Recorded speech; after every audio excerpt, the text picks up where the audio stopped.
கிறிஸ்துவுக்குள் அருமையானவர்களே, ஆண்டவராகிய இயேசு கிறிஸ்துவின் இனிய நாமத்தில் உங்களை வாழ்த்துகிறேன். இன்றைக்கும் எஸ்ராவின் ஜெபம் என்ற தலைப்பிலே நாம் தியானிக்க போகிறோம்.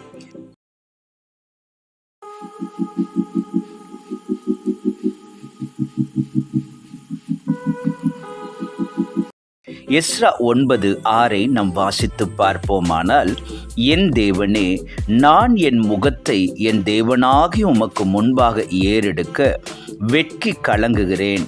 எங்கள் அக்கிரமங்கள் எங்கள் தலைக்கு மேலாக பெருகிற்று, எங்கள் குற்றம் வான பரியந்தம் வளர்ந்து போயிற்று என்று எஸ்ரா ஜெபம் பண்ணுகிறார். எஸ்ரா என்ற வார்த்தைக்கு உதவி செய்கிறவர் என்று அர்த்தம். இவர் ஆரோனின் வழியாக வந்த ஆசாரியர். இவர் சிறந்த வேத பண்டிதர், வேத பாரகர் என்று எஸ்ரா 7:6 வாசிக்கிறோம். வேதத்தை ஆராய்வதும், வேதத்துக்கு விளக்கங்கள் எழுதுவதும், வேதத்தை இஸ்ரவேலுக்கு போதிப்பதும் இவருடைய அனுதின வேலைகளாகும். அநேக வேத பண்டிதர்கள் வேதத்திலே மிகவும் நீளமான 176 வசனங்கள் உள்ளடங்கிய 119 சங்கீதத்தை எஸ்ரா எழுதினார் என்று குறிப்பிடுகிறார்கள். மட்டுமல்ல, எஸ்ரா ஜெப வீரனாக இருந்தார். இதனால் கர்த்தருடைய கரம் எப்பொழுதும் எஸ்ராவின் மீது இருந்தது என்று எஸ்ரா 7:6 நாம் வாசிக்கிறோம். அந்த ஜெப ஜீவியத்தின் மூலமாக ராஜாவின் கண்களிலும் கர்த்தரின் கண்களிலும் எஸ்ரா தயவு பெற்றவராயிருந்தார்.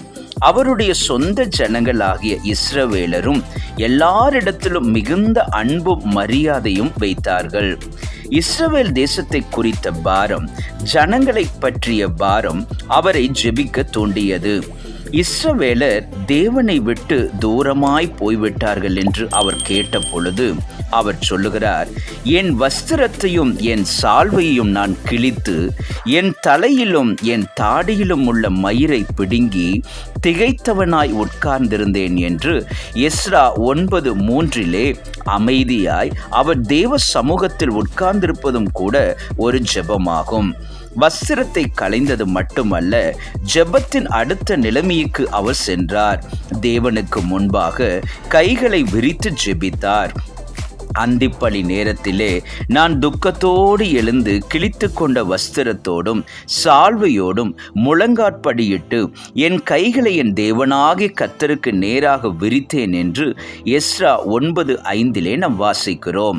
கைகளை உயர்த்தி என்பதற்கு, ஆண்டவரே, உம்மிடத்தில் சரணாகதி அடைகிறேன், நான் ஒன்றுமில்லை என்று உணர்ந்து உம்முடைய ஒத்தாசையை கேட்கிறேன் என்று தன்னை உம்முடைய பாதத்தில் முற்றிலும் அர்ப்பணிக்கிறேன் என்பதெல்லாம் அர்த்தமாகும்.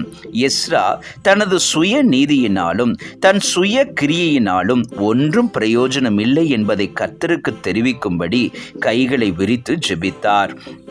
மூன்றாவதாக, எஸ்ராவின் ஜெபத்திலே பாவ அறிக்கை இருந்ததை காணலாம். தன்னுடைய பாவங்களை மட்டுமல்ல, தன் தேசத்தின் பாவங்கள், இஸ்ரவேலின் பாவங்கள் எல்லாவற்றுக்காகவும் மனம் கசந்து அழுது ஜெபித்தார். என் தேவனே, நான் என் முகத்தை என் தேவனாகி உமக்கு முன்பாக ஏறெடுக்க வெட்கி கலங்குகிறேன். எங்கள் அக்கிரமங்கள் எங்கள் தலைக்கு மேலாக பெருகிற்று என்று எஸ்ரா 9:6 அவர் ஜெபித்தார். தேவ பிள்ளைகளே, எஸ்ராவை போல, தானியேலை போல தேசத்தின் மக்களுக்காக பாரத்தோடு ஜெபிப்பீர்களா? இன்றிலிருந்து நாம் அதிகமாய் ஜெபிப்போம், ஜெயத்தை பெற்றுக்கொள்வோம். கர்த்தர் தாமே உங்களை ஆசீர்வதிப்பாராக. God bless you.